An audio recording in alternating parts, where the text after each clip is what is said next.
Hey guys, welcome back to my channel. So I wanted to make a video today because I only have a few days left until medical school starts. We're officially starting online orientation on July 13th, so I am going to be a first-year medical student. That's crazy to think about, but I wanted to share with you what I've been doing these past few days before school starts. So one of the main things is I've been trying to get my vaccines and immunizations out of the way. Now, because our school moved to online and virtual for quite some time, normally the vaccines would be due way ahead of time before we start, but because we're online now, we can turn them in a little bit later. And I ended up going to the doctor yesterday. It was pretty interesting. I hadn't been to the doctor in a while, and they made me wait outside to first measure my temperature. Always had to wear a mask. There weren't really any people in the waiting area, and I went in pretty quickly, in and out. It was all good. They ended up taking like 6 or 7 vials of blood. It was insane because we had to make sure I had all of these immunizations and proof that I had antibodies and whatnot. And I'll share with you guys what immunizations were required for me. So just in case, if you want to get a head start, and make sure you have those ahead of time so that you're not rushing when you end up starting med school.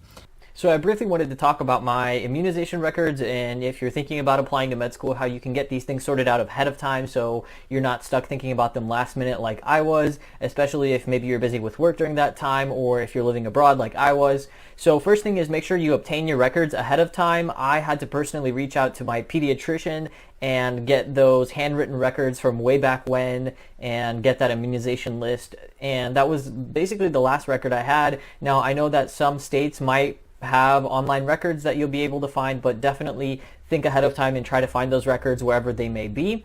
Now, another thing is, if you don't have those records, you might be able to have proof of immunity by a titer, and a titer is a laboratory test that measures the presence of antibodies in the blood, so you can use this to prove immunity to a specific disease. So basically, they'll take a blood sample, and if your test comes out positive and they find a specific amount of antibodies, then they can prove that you're immune to that. Another thing is, keep in mind that some immunizations might be time sensitive. Maybe they're outdated. Maybe you did have the vaccine, but it was a decade ago and it needs to be within 5 years. Or maybe you need a proof of a TB, but it has to be within the last year and you had it done 5 years ago. So definitely check that you're getting the immunizations at the appropriate time.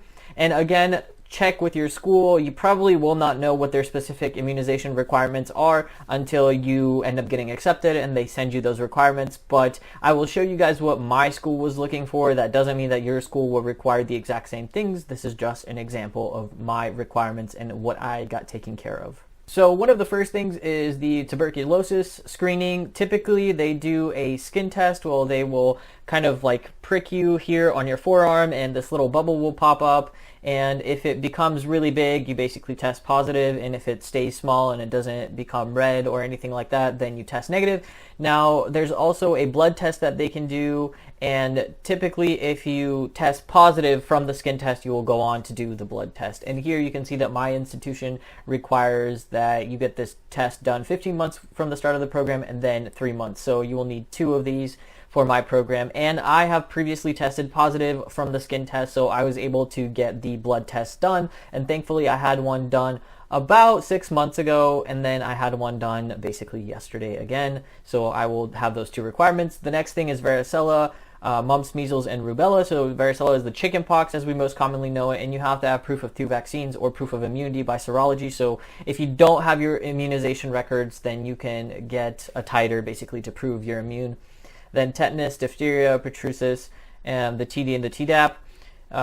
And here, basically, you must have it given at age 11 or later in adulthood, and either vaccine within 10 years. I think this is the only vaccine where I'm a little bit outdated on. I have had it longer than 10 years ago, so I might have to get this one after my blood results come back. There's also the meningitis vaccine, which again, you must appropriately speak with your physician to figure out what you need to get done. And then the hepatitis B vaccine. And again, here you can see that they're requiring quantitative serology, so you need to, even if you have in your immunization records proof that you have had the vaccines, they still want a blood test titer done to check that you actually have the antibodies in case you might need another boost or a fourth or fifth follow-up. And then finally the influenza, the flu shot. And right now it is definitely not flu shot season, but when it comes around, I will definitely be getting that done. And so these are the minimal requirements that my university has for the vaccines. And again, as you're getting ready to start medical school, or if you're trying to prep ahead of time, get your records and see what specific vaccines or immunizations they're looking for. To be completely honest, I've asked current med students if I should be doing anything, and everybody says the exact same thing. Spend your last week or last month just relaxing. Don't try to read ahead of time. Don't try to do anything to put yourself in this stress mode. So that's exactly what I've been doing. I've just been relaxing, focusing on myself, enjoying the extremely hot weather.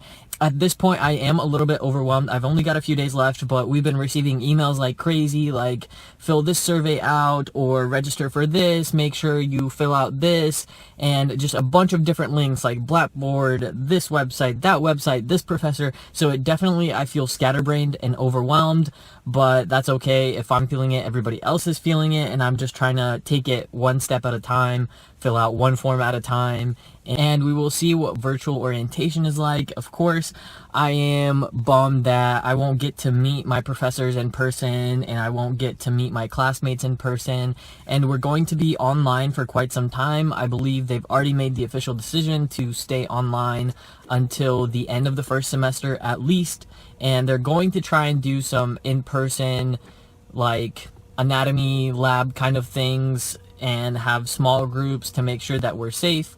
But for now, I have decided, because we are online, I've decided to stay home and not move to my new location yet, because it's going to be quite a move for me. I will have to go there by car, and it's like a 20-hour car drive, and I don't want to do that now.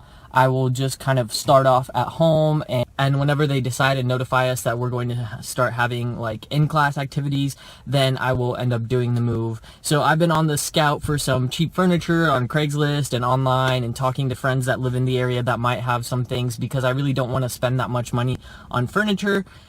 And I'm totally okay with not having like the most modern, sophisticated setup, as long as it keeps my costs low.